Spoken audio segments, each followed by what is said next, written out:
desarrollado durante muchos años y que en la actualidad seguimos trabajando ya desde el punto de vista de la investigación con un objetivo claro que es mejorar la vida de las personas, ¿no? Que al final es lo que la universidad tiene que transferir, el conocimiento, la evaluación con los problemas reales, los fenómenos sociales que en la actualidad pues estamos inmersos. Antes de continuar y que me escuchéis y pues trasladaros el mensaje que hoy quería trasladaros, sí que me gustaría poneros un vídeo para que un poco reflexionemos y analicemos la situación desde el punto de partida que hoy vamos a trabajar. Antes sí que pues agradeceros el que hoy estéis aquí y pues espero que esta sesión os guste y que, por supuesto, al final pues podemos debatir y cuestiones que os puedan interesar, pues si queréis luego ya pues las vemos, ¿vale?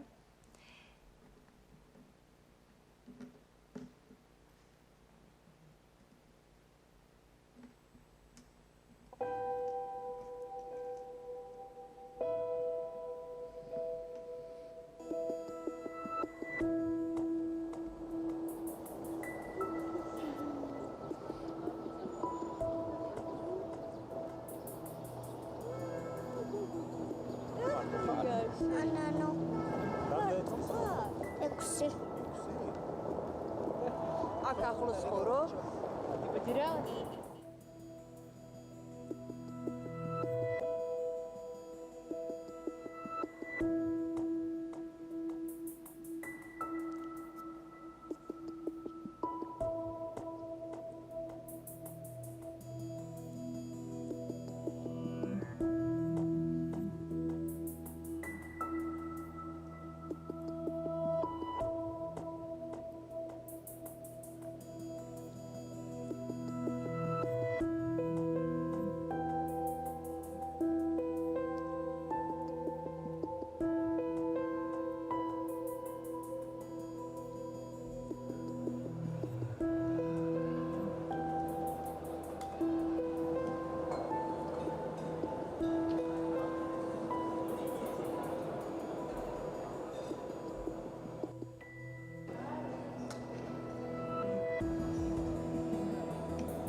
Murabirot amiswan. Tachuchkani romatsria. Netskena.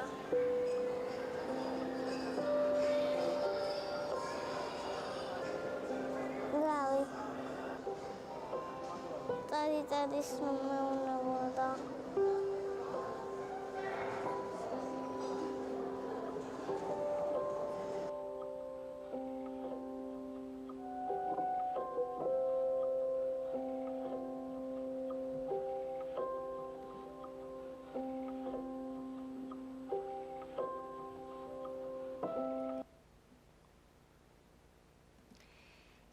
Bueno, ¿qué le ha pasado a Nano?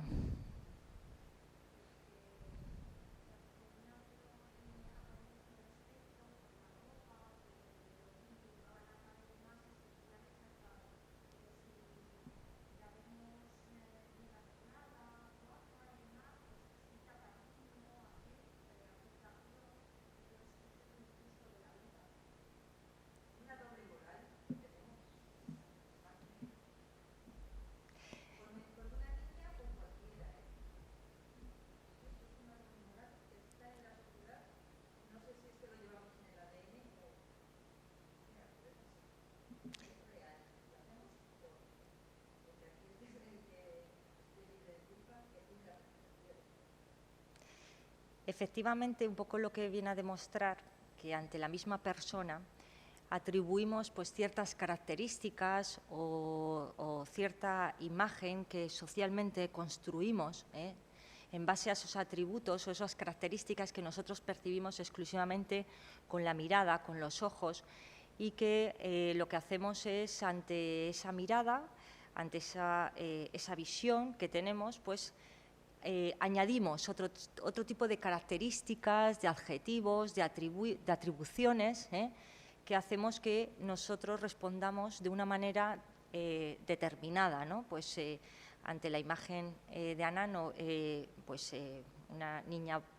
bonita, limpia, con un buen aspecto, pues mostramos mayor afectividad frente a pues, una imagen más de suciedad o una imagen pues, que la atribuimos como algo más negativa, pues lo que hacemos es indiferencia o rechazo, ¿vale? Bueno, pues esto es un poco, como os decía, el punto de partida para que entendamos un poco qué es de lo que vamos a tratar esta tarde, ¿vale? Cuando nosotros hablamos de esa invisibilidad, es realmente cuando nos quedamos solamente en esa imagen física, en esas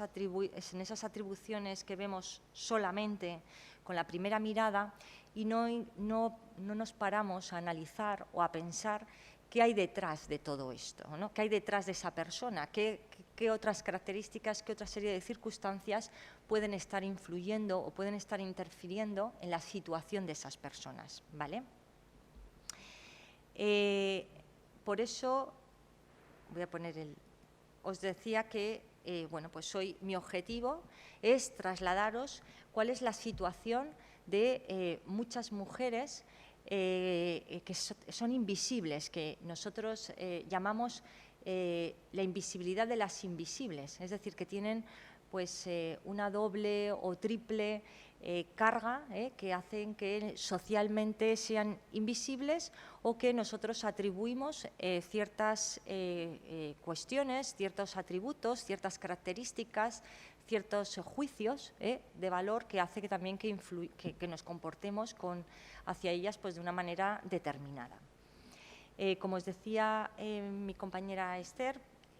todo lo que hoy voy a tratar lo trabajamos en el grupo de investigación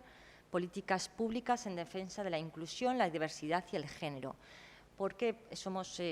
aproximadamente 30 profesores de la Universidad de Salamanca y fuera de la universidad, profesores de otras universidades, que tenemos un principio dentro de nuestras disciplinas para trabajar en la defensa pues, de las políticas públicas y poner en valor las diferencias de las personas para bueno, pues, evaluar, valorar qué se está realizando y, sobre todo, pues, poner medidas o hacer propuestas de la mejora de la calidad y el bienestar de la sociedad.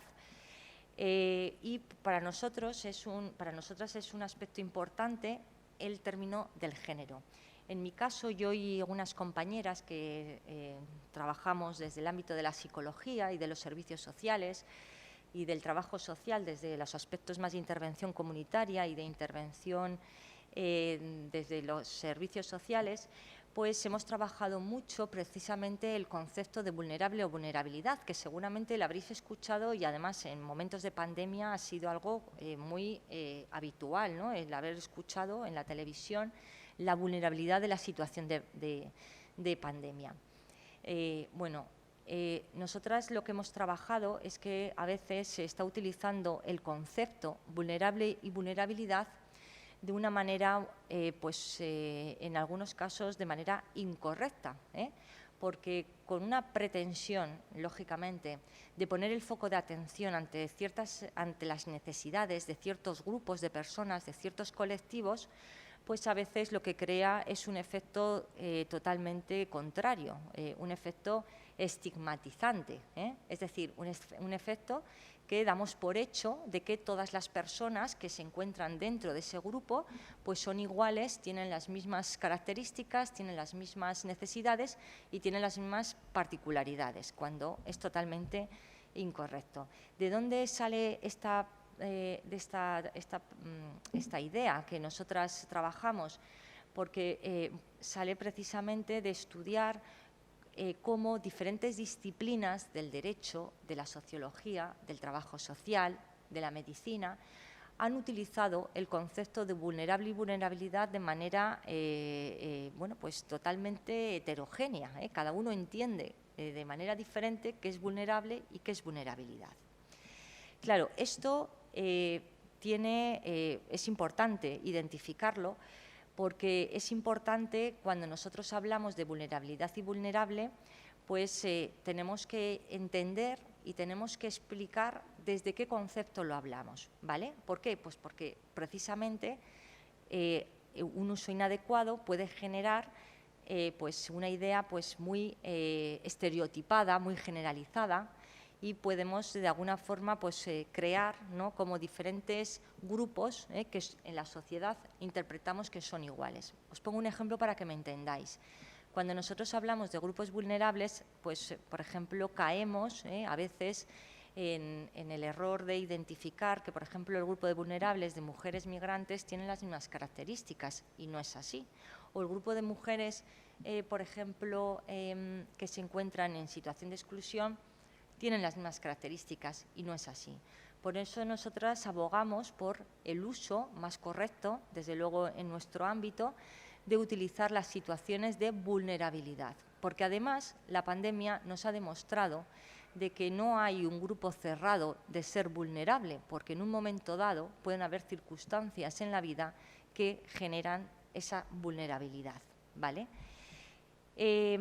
Por eso, en primer lugar, veíamos esa falta, ¿no?, de distinción del concepto vulnerable y vulnerabilidad, cómo se está utilizando incluso en textos académicos pues de manera no precisa y que pues puede generar confusión. Y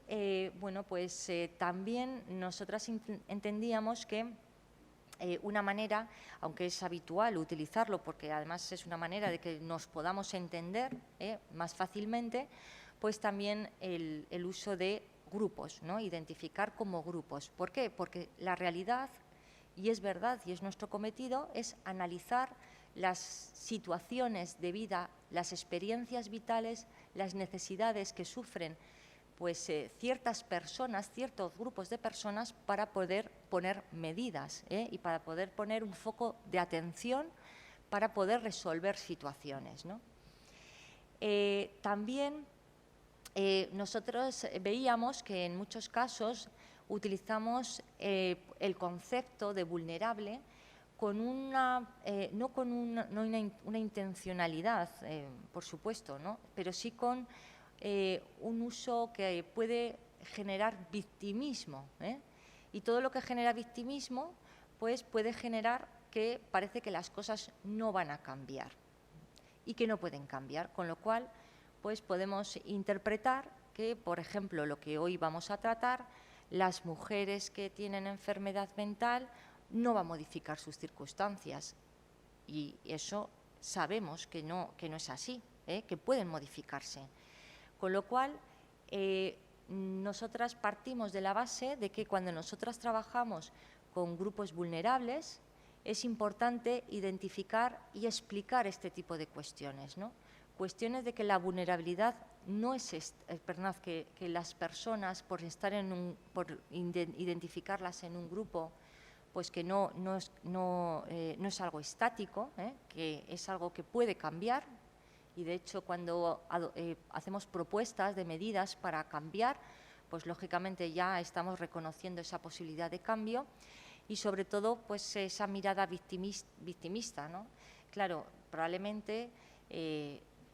bueno, pues lógicamente nos toca la emoción, nos toca el corazón, y el ver a Nano, pues lógicamente a todos nos ha dado pues un poco de pena, ¿no? Nos hemos sentido pues identificados un poco con esa situación que estaba viviendo la niña. Lo que pasa es que a veces es muy importante no confundir pues esa pena, que eso genera victimismo, y al final pues lo que genera es mayor desigualdad, porque yo estoy interpretando lo que le pasa a una persona y parece que no va a poder cambiar, que no se va a poder cambiar esa situación, a algo que seguramente habéis escuchado en algún otro momento, que es la mirada desde la empatía, ¿no? La mirada desde la comprensión de las circunstancias que le pueden estar ocurriendo a una persona y que de alguna forma pues, buscar los apoyos necesarios para que pueda salir de esa situación. Otra de las cuestiones que vamos a ver y que entendemos que además facilita, por eso el concepto de vulnerabilidad frente al concepto de vulnerable, es el que lógicamente tenemos que trabajar con las personas de una manera integral, ¿no? Porque ahora cuando os ponga ciertos ejemplos de los comunes, ¿no? de estudio que nosotras estamos analizando, pues a veces trabajamos solo desde el punto de vista de la patología, de la situación, que es como lo prioritario, lo que vemos, ¿no? Es decir, la imagen que se nos ha quedado de Anano, pues esa imagen de limpieza o suciedad, pues un poco, si no trabajamos de manera integral, pues es lo que pasa, que te quedas solo con lo último, con la primera mirada y no profundizas más sobre otro tipo de situaciones, circunstancias que también son necesarias trabajar, ¿no? Por eso nosotros entendemos que la realidad de las personas son realidades múltiples, que le ocurren muchas circunstancias que eso va afectando y que influye en la vida de una persona y que lógicamente tenemos que trabajar desde esa mirada integral. Esto es muy fácil de entender en nuestra vida diaria. Nosotros al final estamos influidos por nuestra forma de ser, de cómo nos relacionamos con nuestro entorno más cercano, con nuestros compañeros de trabajo, con nuestro vecindario. Bueno, pues eso de alguna manera, si lo ponemos en la visión, en la vista a esta intervención integral, lo que estamos trabajando es, a ver, para trabajar la vulnerabilidad no podemos quedarnos con una cirugía pequeña, sino que tenemos que analizar toda la situación de las personas de manera general, ¿no? Para poder intervenir y para poder trabajar y cambiar la realidad, ¿no? De las realidades. Y más que cambiar la realidad, lo que nosotros ahora estamos trabajando es cómo ayudamos, cómo dotamos a estas personas con vulnerabilidades vividas para que cojan las destrezas, las capacidades, las fortalezas para afrontar las situaciones, ¿vale? Bueno, si os parece, ya voy a empezar a trabajar un poco y a trasladar pues, ejemplos, ¿no? de algunas situaciones, de algunas mujeres que estamos trabajando y que hoy me gustaría un poco trasladar las realidades, ¿no? que a veces pues, son muy desconocidas porque precisamente son las realidades de las mujeres invisibles. Mujeres que se encuentran en prisión, mujeres que se encuentran en situación sin hogar, en situación de sinhogarismo, mujeres drogodependientes y mujeres con alguna enfermedad mental. Desde la invisibilidad, cuando nos encontramos con personas que se encuentran en una situación de exclusión o de riesgo de exclusión, muy brevemente os voy a explicar qué significa encontrarse en exclusión. Cuando nosotros identificamos las personas que se encuentran en exclusión o en riesgo, entendemos que es un proceso en el que ciertas personas, pues, a lo largo de su vida van teniendo pues, ciertos factores de riesgo, ciertas situaciones de riesgo que hacen que cada vez tengan más situaciones de vulnerabilidad y que puedan generar una vulnerabilidad muy extrema, ¿vale? Os voy a poner un ejemplo para que lo entendáis. Una persona cuando se encuentra en una situación de riesgo de exclusión o en situación de exclusión ha pasado por un proceso en el que han influido en su vida diferentes factores, desde temas personales, es decir, pues a lo mejor no sabe afrontar bien ciertas situaciones, también del entorno, es decir, pérdida de trabajo, desvinculación pues con su familia, desvinculación con su entorno social, con sus amigos, desvinculación en la participación. Y en todo este proceso, porque no es algo que aparezca de repente, sino en todo este proceso, también van ocurriendo una serie de circunstancias que es habitual en estas personas, que ya no es cómo me miran como aniano, sino también cómo me miro yo, y que a veces pues entienden que forman parte de fuera de la sociedad, con lo cual es como la pescadilla que se muerde la cola, ¿eh? Yo voy participando de manera menos frecuente, me voy aislando porque yo entiendo que no participo, que no debo participar o que yo no estoy dentro de lo que la sociedad de alguna forma me marca. Esto es una explicación muy sencillita para que entendáis cuál es el punto en el que nosotros nos estamos situando y cuáles son los ejemplos que yo os voy a trasladar hoy. Cuando una persona se encuentra en esta situación de exclusión, todavía es en peores circunstancias las mujeres. Se encuentran en peores circunstancias las mujeres. ¿Por qué? Porque está demostrado que más allá de esas situaciones que les ocurren, ¿no?, en todo ese proceso, también existe una vulnerabilidad de género, que marca diferencias entre hombres y mujeres. Con esto yo no estoy diciendo que los hombres también tengan ciertos sufrimientos, que tengan ciertos factores de riesgo, pero parece ser, y ahora lo vais a entender en cada uno de los ejemplos que voy a poner, como que todavía en las mujeres hay cuestiones que se hacen muy invisibles, entre otras cosas porque muchas veces las intervenciones, los tratamientos, las actuaciones que se realizan desde las políticas públicas y desde el ámbito, por ejemplo, de los servicios sociales, es porque tendemos a hacer medidas que no nos ajustamos a las necesidades reales, sino a lo general o lo mayoritario, ¿vale? Entonces, bueno, es verdad que tenemos unos datos que ahora os voy a presentar y eso que hace que hasta el momento pues no nos hayamos parado a pensar, oye, que aquí estamos ante situaciones que hay que tratar de manera diferenciada. Con lo cual, como os decía, la exclusión social, lógicamente, este proceso de riesgo y este proceso ya de exclusión social extrema genera ya una vulnerabilidad, pero todavía en el caso de las mujeres la vulnerabilidad es mayor. Y también porque en el caso de las mujeres influye una percepción social diferente, es decir, la sociedad mira de manera diferente ante esas necesidades. A mí me gusta mucho para entender lo que yo quiero transmitir, una frase que yo no me la he inventado, que es una frase que una educadora social que lleva muchos años trabajando también con mujeres drogodependientes describe, y podemos utilizarlo en todos los grupos de mujeres que tenemos en situación de exclusión social, ¿no? Que es que las mujeres, cuando se encuentran en situación de exclusión social, además tienen una mochila muy grande en sus espaldas, y esa mochila que más allá de las necesidades, de las dificultades, de las particularidades que tienen hombres y mujeres en situación de exclusión social, las mujeres cargan sobre sus espaldas unas mochilas que que son trasladadas por la sociedad, por nuestro ámbito comunitario, porque se les percibe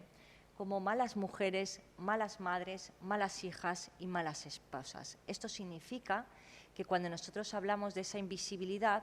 es porque no tenemos en cuenta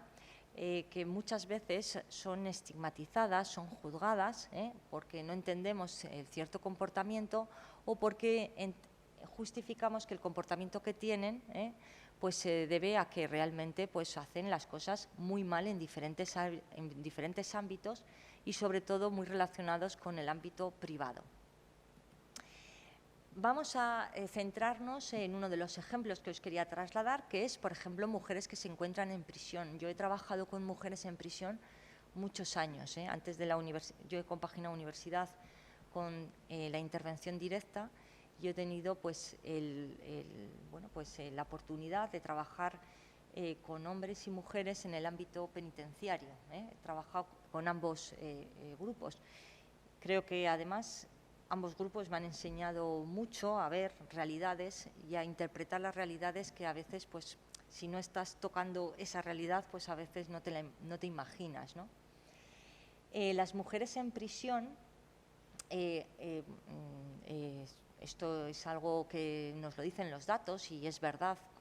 que ocurre, los hombres cometen más delitos que las mujeres, ¿vale? Bueno, aquí ya hay diferentes investigadores, expertos, que ya nos dicen que a lo mejor no es tanto que cometan más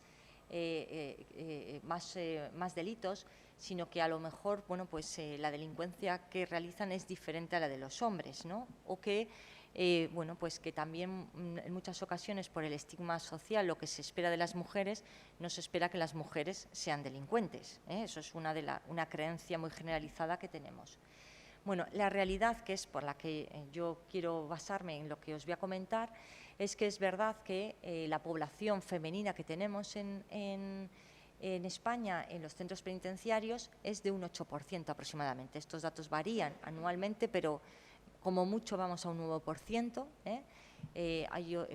años que estamos en un 6-7%, son unos datos aproximados. Claro, es un porcentaje mínimo, muy pequeño en comparación con los hombres que sí que están en los centros penitenciarios. Claro, esto provoca que cuando nosotros analizamos cómo se responde, qué respuesta se está dando la intervención que se hace con las mujeres en prisión, bueno, pues nos damos cuenta, como ocurre en el medio penitenciario, pero como va a ocurrir en otros espacios, es que nosotros estamos muy habituados en la institución a trabajar en base a los datos de necesidad. ¿Eso qué significa? Que vamos a poner en marcha actuaciones, medidas, proyectos en base a los grupos que sean más prevalentes, ¿no? Con lo cual solamente por los datos, por la diferencia de datos, es más fácil que se atienda las necesidades de los hombres que las necesidades de las mujeres. Con lo cual, por ejemplo, en el espacio penitenciario nos encontramos, aunque se ha avanzado en los últimos años y se han realizado diferentes programas de atención también y de intervención a esas necesidades propias de las mujeres que se encuentran en prisión, pero la realidad es que es una intervención muy enfocada a las necesidades masculinas, que cuando nosotros trabajamos desde perspectiva de género entendemos que la intervención tiene que ser, las actuaciones, las medidas que nosotros pongamos en marcha, tiene que recoger las necesidades de los hombres y las necesidades de las mujeres y no obviar unas u otras. Con lo cual, en el caso de las mujeres, y por eso hablamos de esa invisibilidad, por el mero hecho de ser un grupo minoritario, aunque, insisto, se ha ido avanzando en el propio medio, pues de manera, en los últimos años se han hecho diferentes programas que de alguna forma cumplen estas necesidades, pero todavía parece insuficiente. También hay una cuestión que no ha sido de mucho interés,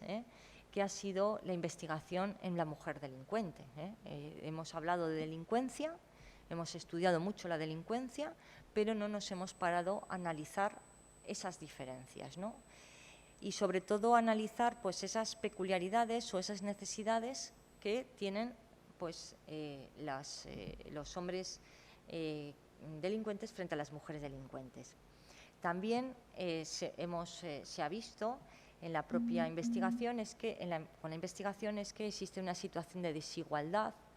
en el propio ámbito penitenciario porque se le ofrece diferentes oportunidades a las mujeres frente a los hombres. Y hay una cuestión que también hemos pasado muy desapercibido, que no hemos tenido en cuenta esa mochila que os he anunciado antes de cuál es el papel, ¿no? El rol que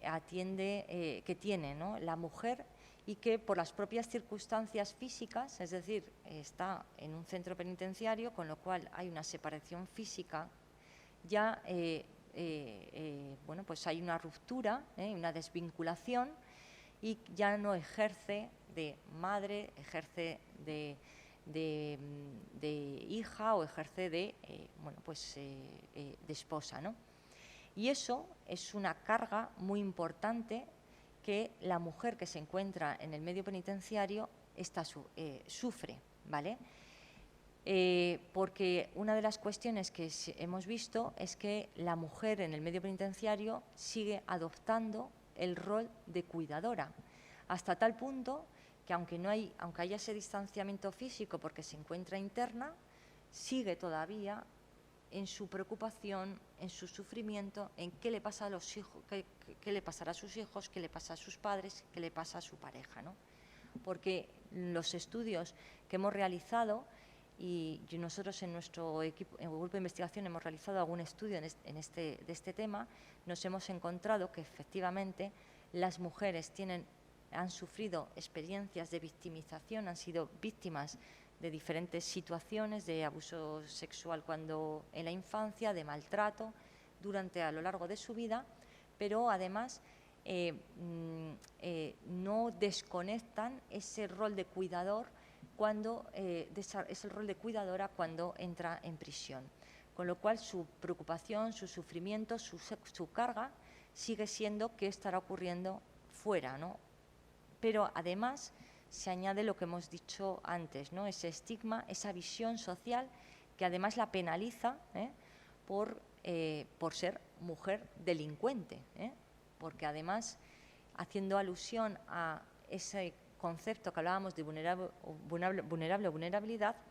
nosotros identificamos a mujer delincuente como si todas fueran iguales, como si todas hubieran vivido las mismas experiencias vitales y como si todas hubieran tenido las mismas circunstancias. Esto es una fotografía de lo que estamos encontrando en prisión. Ahora sí que quiero trasladaros otra mujeres que se encuentran ahí en situación de exclusión social, en mayor situación de exclusión social, que es en situación de sinhogarismo. Y aquí lo que nos encontramos es que los recursos de atención que hay muchos, o sea, hay un número importante de recursos, de centros de acogida, centros de atención de albergues, de centros de atención para personas que se encuentran en situación de sinhogarismo, en situación de exclusión, pues resulta que cuando nos encontramos que también esos centros están con una perspectiva también del grupo mayoritario. Es decir, es verdad que también en estos casos hay más hombres que mujeres que se encuentran en situación de exclusión, en situación de sinhogarismo, en situación de exclusión grave, y los centros pues están más adaptados a las circunstancias y a las situaciones de los hombres frente a las situaciones de las mujeres. También, cuando analizamos qué ocurre en el sinhogarismo entre hombres y mujeres, nos encontramos que en el caso de las mujeres, las circunstancias que terminan en situación de exclusión grave se debe a rupturas familiares, en muchos casos a separación de su pareja, de la pareja, en comparación con las circunstancias que les ocurren a los hombres, que está motivado pues por una cuestión económica, por una cuestión de problemática de la relación familiar. Es decir, hay mayores, ¿no?, motivaciones, pero la motivación fundamental en el caso de las mujeres son la desvinculación con la familia, ¿no?, y especialmente con la ruptura de pareja. También nos encontramos que las mujeres en esta situación pues se encuentran, viven o han vivido lo que nosotros llamamos sucesos estresantes muy graves a lo largo de su vida. Eso significa que ha tenido experiencias vitales muy complejas y muy complicadas y que de alguna manera pues están influyendo o han influido, ¿no?, en la situación actual de esa gravedad de exclusión. Además, nos encontramos que, aunque ya os adelanto que la realidad de estas mujeres, como de todas las que estamos viendo, es una realidad muy compleja, no podríamos identificar una única causa, sino es una acumulación de causas. Sí que parece que estas mujeres tienen una mayor vulnerabilidad a tener unas situaciones de salud mental, ¿no?, enfermedad mental, y también son víctimas de agresiones sexuales, sobre todo las mujeres que se encuentran en situación de calle, que viven en la calle. Es verdad que cuando nosotros analizamos los datos de las mujeres que viven en la calle, si ya decíamos que es menor el de los hombres, el de las mujeres frente a los hombres, parece ser que la razón viene porque las mujeres perciben el espacio público, es decir, la situación de calle, como una situación de mucho riesgo, muy peligrosa, de inseguridad, con lo cual prefieren recurrir a otro tipo de centros o recursos que de alguna forma puedan sentirse más protegidas, ¿no? Con lo cual, aquí el título, ¿no?, de mi ponencia, la invisibilidad de las situaciones, porque que no estén en los espacios que nosotros consideramos que tienen que estar, como por ejemplo pueden ser la calle por esa situación de exclusión, no significa que haya mujeres que se encuentren en esta situación. Y también socialmente existe una idea o una imagen que además es preconcebida totalmente, es decir, que no es que exista esa realidad de forma generalizada, que es el unir, ¿no?, el sinhogarismo con la situación de prostitución, con lo cual en esas mochilas que hablábamos también existe esa penalización, ¿no?, pues por encontrarse la mujer en situación de calle. Otra de las mujeres que de alguna forma pues también están dentro de esta invisibilidad son las mujeres con adicciones. Como podéis ver, hemos estado ya tratando 3 mujeres que probablemente las características o las definiciones que haríamos de ellas o que si preguntáramos en la calle pues serían precisamente pues con atributos muy negativos, ¿no?, con características muy negativas. Cuando profundizamos sobre cuál es su realidad y sus necesidades y su historia vital,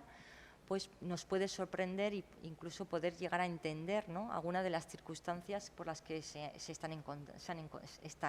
encuentran. Hay una cuestión muy sorprendente en las mujeres drogodependientes, es que las mujeres piden ayuda de manera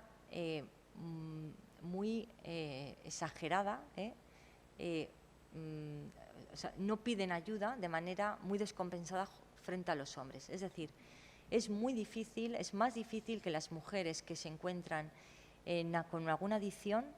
acudan a tratamiento, que pidan ayuda, acudan a un recurso. Solo acuden a tratamiento con los datos que tenemos, estamos hablando de datos de España, acuden a tratamiento un 20% de mujeres frente a hombres, probablemente motivado pues porque hay una mala imagen social sobre la mujer con adicción, con lo cual, más allá de esa petición de ayuda, significaría reconocer que estoy dentro de esas categorías, de esa clasificación que socialmente me hacen de ser pues, una mala mujer por tener un problema de adicción. Además, es algo que nosotros ahora mismo sí que estamos investigando, porque queremos diseñar un protocolo precisamente para mujeres, para profesionales que ayuden a detectar mujeres que además de sufrir adicción, de tener adicción, hayan sufrido violencia de género. Parece que es muy habitual que hay un porcentaje importante de mujeres que tienen problemas de drogodependencia, y que además pues, han sido víctimas a lo largo de su vida de alguna situación de violencia de género o agresión sexual. Existe también por parte de las mujeres una desinformación sobre acudir a tratamiento, de los recursos existentes. También nos hemos encontrado que en muchos casos la gran mayoría de los recursos no están adaptados a las necesidades de las mujeres. Y os voy a poner un ejemplo para que lo entendáis. En muchos casos, estamos hablando de la red nacional, en muchos casos que es verdad que se están dando avances, se ha avanzado también en ese aspecto, pero a veces lo que nos hemos encontrado es que una mujer que da el paso para acudir a tratamiento tiene también pues, a su cuidado pues, a su madre o cuidado a sus hijos. Con lo cual, habitualmente lo que ocurre es que priorizan ese cuidado frente a ese cuidado personal que es la de salir de esa situación de drogodependencia. Entonces, si el centro o el recurso a donde acuden no se adapta pues, a esas necesidades, que al final, pues lógicamente, si mi prioridad es seguir atendiendo frente a mi propia atención, pues lógicamente lo que hacen es abandonar el tratamiento y abandonar esa recuperación, ¿vale? Con lo cual ahora se está trabajando mucho precisamente para adaptar a esas necesidades y que luego se trabajará con la mujer, bueno, hasta dónde tiene que llegar a esa prioridad, porque se tiene que autocuidar, nos tenemos que autocuidar, pero que por lo menos no sea un impedimento o que no sea un obstáculo acudir a tratamiento. También lo que suele ocurrir con las mujeres es que cuando piden ayuda acuden muy tarde, con lo cual existe un mayor deterioro a nivel físico, a nivel de salud física, y también bueno, pues se sienten muy culpables, tienen mucha carga, pues porque se sienten responsables y se sienten culpables de su situación y cómo influye en su vida en el rol de madre, en el rol de hija, en el rol de esposa. De hecho, hay ya estudios que nos hablan, cuando se ha trabajado con mujeres, de cómo analizan esa situación en la que muchas veces ocultan su problema de adicción, lo ocultan precisamente porque no se les haga responsables, ¿no?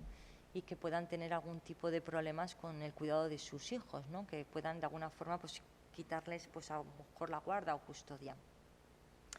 Ya también en este caso es muy importante que la respuesta que la familia da a la persona drogodependiente es muy diferente si es hombre o si es mujer. Socialmente, y esto ocurre en los entornos familiares, se le da más apoyo cuando existe por parte del entorno familiar, cuando existe pues, la adicción es por parte del hombre frente a la adicción por parte de la mujer. En la enfermedad mental también ocurren ciertas características que son diferentes frente a los hombres. Existe una hipótesis que se ha generalizado, pero que no hay bases todavía demostrables, no hay bases científicas que demuestran que las mujeres somos más vulnerables a tener enfermedad mental. Eso no, son hipótesis que socialmente se trasladan, pero que no hay una consistencia científica que demuestre que efectivamente podemos ser más vulnerables. También hay estudios que ya nos hablan sobre el sobrediagnóstico. Esto significa que en muchos casos se está trabajando el cómo se detecta o cómo se diagnostica, ¿no? Y parece ser que hay una mayor tendencia a hacer una receta, a recetar fármacos más a las mujeres frente a los hombres, ¿vale? También hay estudios que nos indican que existe un sobrediagnóstico de la mujer frente al hombre, es decir, que es más, parece que diagnosticamos más de patología a las mujeres frente a los hombres. Estas son cuestiones que ahora están en debate, y más que en debate, en investigación, porque lógicamente el interés de analizar estas situaciones para dar una respuesta a las necesidades reales.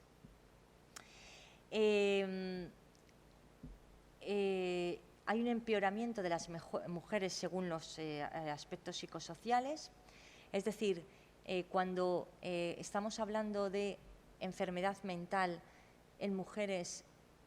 parece que hay otros factores que también están influyendo, factores sociales, factores económicos, factores en su experiencia, en su vida, en sus diferentes ámbitos de su vida, que también están empeorando esa situación. Y pues en muchos casos bueno, pues el mayor riesgo es la de utilizar exclusivamente el tratamiento de la medicalización, es decir, de los fármacos, para resolver las situaciones de salud mental. Hay otra cuestión que también se ha identificado como una vulnerabilidad,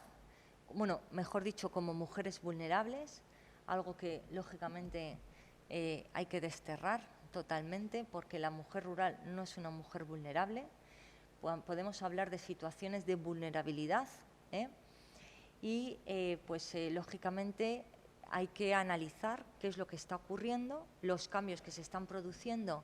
en el ámbito rural, para poder poner medidas a esas necesidades, porque si ya con lo que hemos estado viendo hasta ahora podemos hablar de que no hay un único tipo de mujer, sino que hay una pluralidad de mujeres, en el ámbito rural todavía es mucho más claro, ¿no? Esto os lo digo porque a veces se identifica como la mujer rural como una mujer en situación de una mujer vulnerable, cuando realmente son las situaciones, son las circunstancias, incluso en muchos casos los ambientes que hacen la vulnerabilidad, pero no es algo generalizado. Y con todo esto, y ya finalizo, pues nosotros desde el grupo de investigación, lo que estamos trabajando es un modelo de intervención que de alguna forma recoja el enfoque de derechos humanos, porque entendemos que las personas tienen sus particularidades, sus peculiaridades, sus necesidades. Los procesos vitales hacen que estemos inmersos en diferentes situaciones de vulnerabilidad, y desde luego la propuesta de actuación y de intervención, desde luego desde las políticas públicas, desde los diferentes sistemas, como puede ser el sistema de servicios sociales, pasa por 3 aspectos. Lo primero, educar en valores a la sociedad y hacerle presente y hacer visible estas invisibilidades para poder dar una respuesta adecuada, ¿no? En lo que hablábamos de no esa pena, sino esa empatía para entender las situaciones. También, lógicamente, algo que nosotros estamos trabajando, dotar a los profesionales que atienden a estas personas, como los ejemplos que os he trasladado, para dotarle de herramientas, de estrategias, de formación, para que se vea, ¿no? Y que perciban esta diversidad, ¿no? Y sobre todo que las políticas públicas pues respeten, protejan y que cumplan, ¿no?, los derechos humanos. Un ejemplo sería, por ejemplo, lo que os he comentado, que los centros de atención de mujeres drogodependientes, de mujeres que se encuentran en una situación de enfermedad mental, pues que se les adapte a esas circunstancias, a esas necesidades propias, los propios recursos, y que no se hagan, pues, de alguna manera, pues, medidas que sean homogéneas para todos, ¿no? Porque lógicamente ahí nos encontramos con un bloqueo, ¿no?, y una falta de accesibilidad, una falta de acceso a la atención, al tratamiento, a la intervención, que sea de manera, pues, adecuada. Y ya, pues, me pongo a vuestra disposición si queréis alguna cuestión o alguna duda o alguna opinión diferente,